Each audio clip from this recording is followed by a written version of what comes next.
நண்பர்களுக்கு வணக்கம். இப்போ நேரே போனோம் அப்படின்னா ராமேஸ்வரம். நம்ம வந்து பாம்பன்லேருந்து வந்தோம். இங்கே வந்து விவேகானந்தர் சிக்காகோ மாநாட்டுக்கு போயிட்டு திரும்ப இந்தியா வரும்போது ராமநாதபுரத்தில் இருக்கிற அந்த ராமேஸ்வரம் கடற்கரையில் தான் வந்து இறங்கினார். அந்த இடம் வந்து இங்கே இருக்குது. நம்ம அதை போய் பார்க்கலாம். இப்படி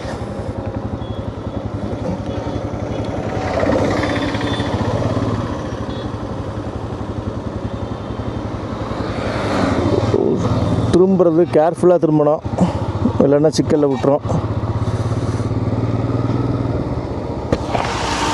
ஏன் விவேகானந்தர் மடம் எப்படி போனோம்? விவேகானந்தர் மடம் மடமா எவ்வளோ தூரம் இருக்கும்? ஒரு 2 கிலோமீட்டர் வரும். சரி, கடற்கரை. இந்த கிராமத்துக்குள்ளே லெஃப்ட்டு போனோம் அப்படின்னா விவேகானந்தர் மடம். இங்கே இருக்கிற நம்ம மக்களே இங்கே நிறைய பேர் இங்கே வந்திருக்க மாட்டாங்க. இந்த கிராமம் சூப்பராக இருக்கும். உள்ள போய் பார்க்கலாம். எல்லாமே மீனவ கிராமம்தான். ராமநாதபுரத்தோட மன்னர் போக வேண்டிய மாநாட்டுக்கு அந்த மன்னர் வந்து விவேகானந்தரை அனுப்பி வச்சார்.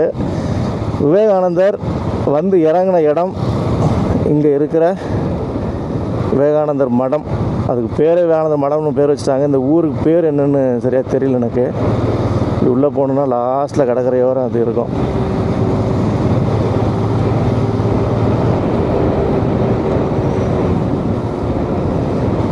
ரயில்வே கேட்டு வரும். ரயில்வே கேட்டை கிராஸ் பண்ணி நம்ம போகிற மாதிரி இருக்கும்.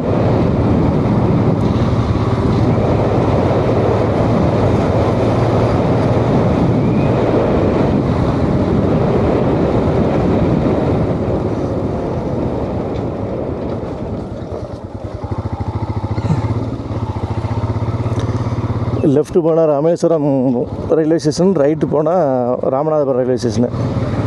வாலாந்தரவை, பாம்பன், மண்டபம், வாலாந்தரவை, ராமநாதபுரம் அந்த ரயில்வே ஸ்டேஷனு. இங்கே பாருங்கள், இங்கே பெரும்பாலும் வரிச்சி தான் வச்சுருப்பாங்க. அதாவது பனை மட்டைகளை வச்சு கட்டப்படுற வரிச்சி வேலி தான் இருக்கும். காங்கிரீட் சோரோ இல்லை வேறு ஏதோ போட்டிருக்க மாட்டாங்க. ஸோ வரிச்சி இங்கே வந்து இதுக்கு பேர் வரிச்சின்னு சொல்லுவாங்க.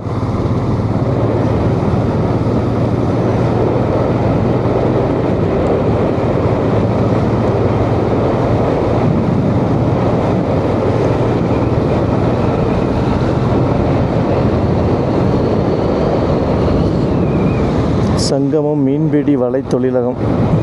நிறையா கம்பெனிஸ் உள்ளே இருக்குது.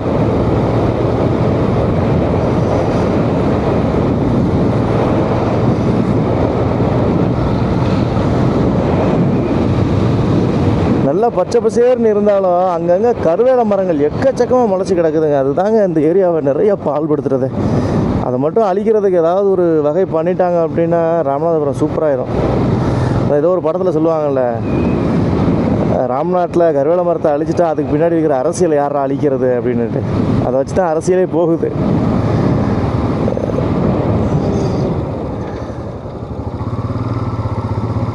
கரெக்டாக தான் போகிறேனா இல்லை எதுவும் தப்பாக போகிறேனான்னு தெரியல. பார்க்கலாம்.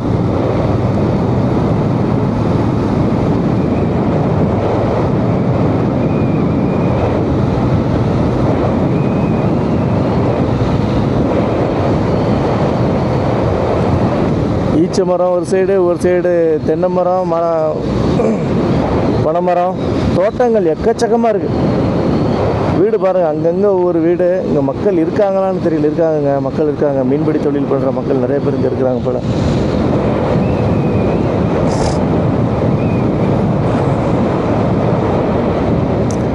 குருசடை ஐலாண்ட் எக்கோ டூரிசமுக்கு இங்கே தான் போகணுமா? குந்துக்கால் செல்லும் வழி. ஓகே.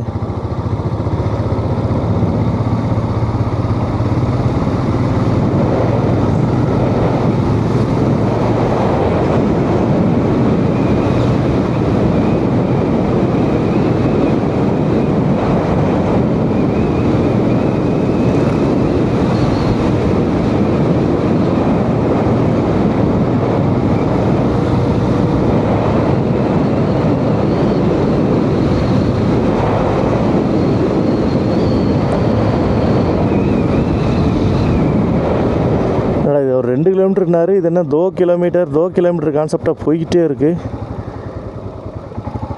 ஆஹா, தப்பாக எதுவும் போகிறோமா? எங்கே போகிறோம்னு தெரியாமல் போகிறோம்னு நினைக்கிறேன். Krusadai island echo tourism. பார்ப்போம். நம்ம ஊர் தம்பி விவேகானந்தர் இல்லம் எப்படா போகிறது? இங்கிட்டு தான் போகணுமா? எவ்வளோ தூரம் இருக்கும்? எவ்வளோ தூரம் இருக்கும்? உன் பேர் என்ன? தேங்க்யூ.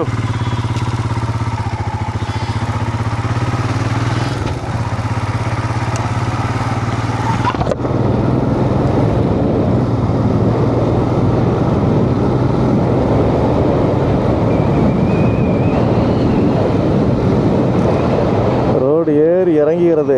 அதாவது இதெல்லாம் மணல் திட்டுகளுங்க. இந்த மேடு வந்து மணல் திட்டு, பள்ளம் வந்து முன்னாடி நீரோட்டமான இடமா இருக்கலாம். இந்த மாதிரி மணல் திட்டுகள் தான். காற்றில் கூட இந்த மணல் திட்டுகள் வந்து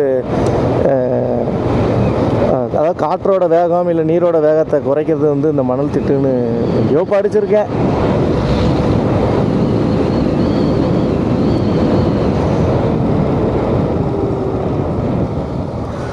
இது வந்து கடற்கரைக்கு போகிற ஷார்ட்கட் ரூட்டு. தூரத்தை தெரியுது பாருங்கள் கடல். ப்ளூ கலராக வானமும் நீரும் கலந்த கலவையாக தெரிகிறது அல்லவா, அதுதான் கடல்.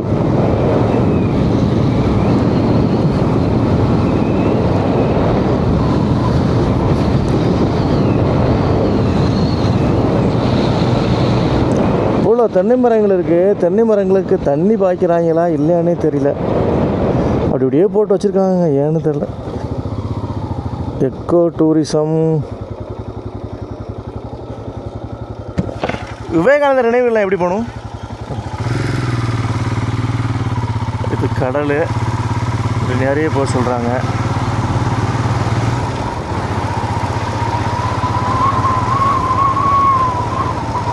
கப்பலடியான் குந்துக்கல் முனிசாமி ஆலயம். ஓகே.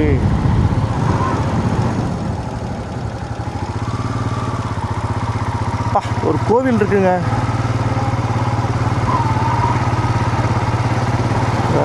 வேற மாதிரி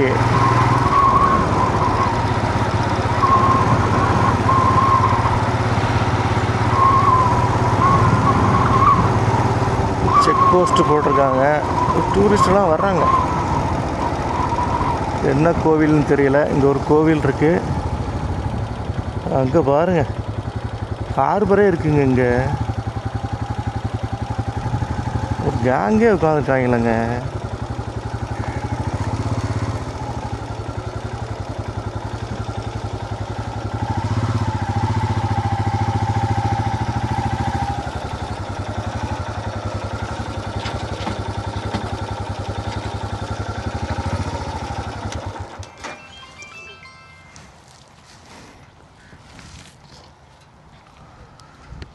ஓகே, எதுவும் தெரியல. உள்ளே போய் விவேகானந்தர் மணிமண்டபம் குந்துக்காலில் நடைபெறும் ஒளியும் காட்சியை காண அன்புடன் வரவேற்கிறோம். வச்சாங்க பாருங்க ஆப்பு. அடல்ட்டு 100 ரூபா, சில்ட்ரன் 50 ரூபா. நேரம் 7 மணிலேருந்து 8 மணி வரைக்கும். விவேகானந்தர் மெமோரியல் குந்துக்கால். ஓகே, உள்ளே போய் பார்க்கலாம். இது உள்ளே போனோம் விவேகானந்தர் இல்லம்ங்க. இங்கேருந்து எது என்னென்ன கிலோமீட்டர் எவ்வளோ தூரத்தில் இருக்குன்றதை இதில் காமிச்சிருக்காங்க. ஸோ பக்கத்தில் டீ கடை இது எல்லாமே இருக்குது, பயன்படுத்திக்கலாம். ஆக்சுவலாக இங்கே தான் விவேகானந்தர் முதல் முறையாக சிக்காகோ மாநாட்டுக்கு போயிட்டு வந்து இறங்கினார். மன்னர் விவேகானந்தரோட பாதம் தரையில் படக்கூடாதுன்றதுக்காக மன்னர் வரவேற்றிருக்காரு. மன்னர் முதுகில் வச்சு வரவேற்றாரா இல்லை கை கொடுத்து வரவேற்றாரா எனக்கு தெரியல.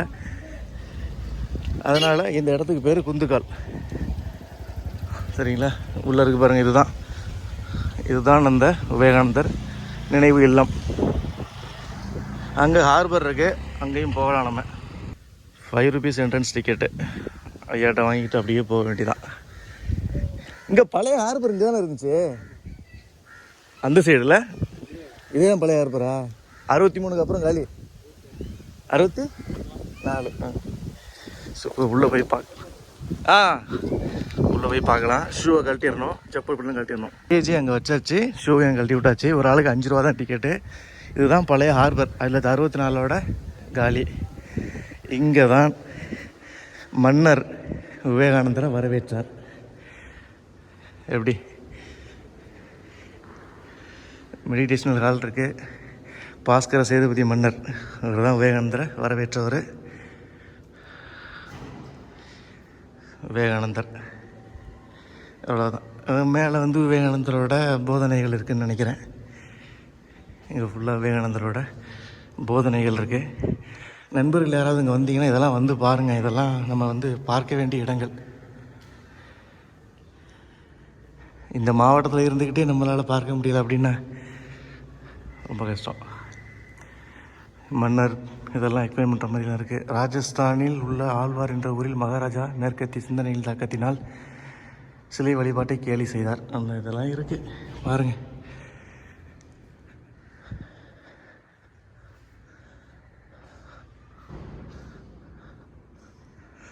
விவேகானந்தரோட எல்லா நிலையிலும் உள்ள புகைப்படங்கள் இங்கே இருக்குது.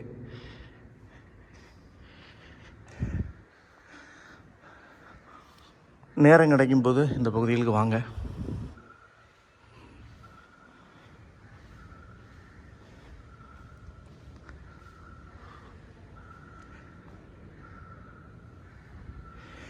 ஓகே, இதை பார்த்து முடிச்சாச்சு. அப்படியே வெளியில் போயிட்டு அடுத்த ஸ்பாட்டுக்கு போகலாம்.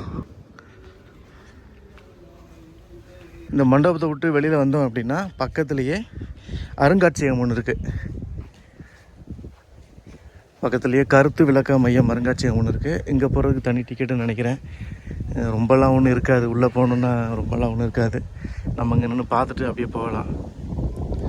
பெரிய லெவலில் ஒன்றும் இருக்காது. இந்த கடல்வாழ் உயிரினங்களை பற்றின ஏதாவது ஆராய்ச்சி கட்டுரைகள் இருக்கலாம், பவளப்பாறைகள், அந்த இதை பற்றின விளக்க படங்கள் இருக்கும். வேறு ஒன்றும் இருக்காது உள்ள. இது சிறுவர்களுக்காக பிரத்யேகமாக அமைக்கப்பட்ட விளையாட்டு திடல்.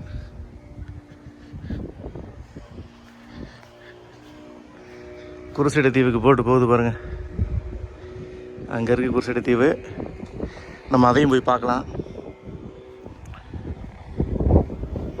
மேலே போக முடியுமான்னு தெரியல. மேலே போக முடியும்னு சொன்னாங்கன்னா நம்ம மேலே போய் பார்க்கலாம். கேட்டு பார்க்கலாம் மேலே போக முடியுமான்ட்டு அவர்கிட்ட. மேலே போக முடியும்னு சொல்லிட்டாங்க. மேலே போயிட்டு உங்களுக்கு வியூ காட்டுறேன். கடல் வியூவை பார்க்கலாங்க மேலே வந்தால். இங்கே ஆரம்பித்து இப்படி போய் அங்கே போகிறாங்க. அது எல்லாமே மீன் வளர்க்குற இடங்கள். இது தாங்க பழைய ஹார்பர். இங்கேருந்து தான் விவேகானந்தர் வந்து இறங்கின இடம் பழைய ஹார்பர். இப்போ இடிஞ்சு போய் கிடக்கு. இது வழியாக போகிறதுக்கு வழி இருக்குது போல். இங்கே பாருங்கள், சுவர் இவரெலாம் இருக்குது பாருங்கள். இந்த செங்கல்லாம் அந்த காலத்தில் உள்ள செங்கலுங்க. போகிறதுக்கு வழி இருந்தாலும் அப்படி வந்து பார்க்கலாம். அப்படியே விவேகானந்தர் மண்டபத்தை ஒட்டி சைடில் வந்தோம் அப்படின்னா கடற்கரைக்கு போகிற வழி இருக்குது. இங்கே தான் பழைய ஹார்பர். நான் மேலேருந்து காமிச்சிருப்பேன். பழைய ஹார்பர் இருந்த இடம் இதாகி இருக்குது, சிதலமடைஞ்சு கிடக்கு அப்படின்னு சொல்லியிருப்பேன். 1964 நடந்த புயலில். அதை உங்களுக்கு இப்போ நான் காட்டித்தரேன். எப்படி சூப்பராக இருக்கா?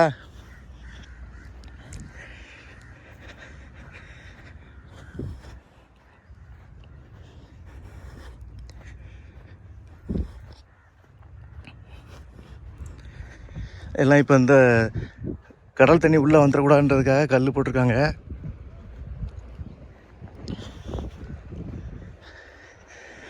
அந்த தீவுலாம் அதான் ஃபஸ்ட்டு தீவுன்னு சொன்னாங்க. 21 தீவு இருக்குதான். அதுதான் ஃபஸ்ட்டு தீவு. அது அலௌடு இல்லையா இப்போதைக்கு? இதுதான் அலௌடு இருக்குன்னு நினைக்கிறேன். மீனவர்களுக்கும் தீவு உள்ள அலௌடு கிடையாது. தீவை சுற்றி போய் மீன் பிடிச்சிப்பாங்க போல். பழைய ஹார்பர் 64 இதில் வந்து ரொம்ப சிதலம் அடைஞ்சிருக்கு. இதெல்லாம் கொக்கு இந்த கடலில் நான் இங்கே தாங்க பார்க்குறேன் ஃபஸ்ட் டைமாக. கருப்பு கலர் கொக்கு யாராவது பார்த்துருக்கீங்களா? பாருங்கள், கருப்பு கலர் கொக்கு எவனுமே பார்த்துருக்க முடியாது. வித்தியாசமாக இருக்குது.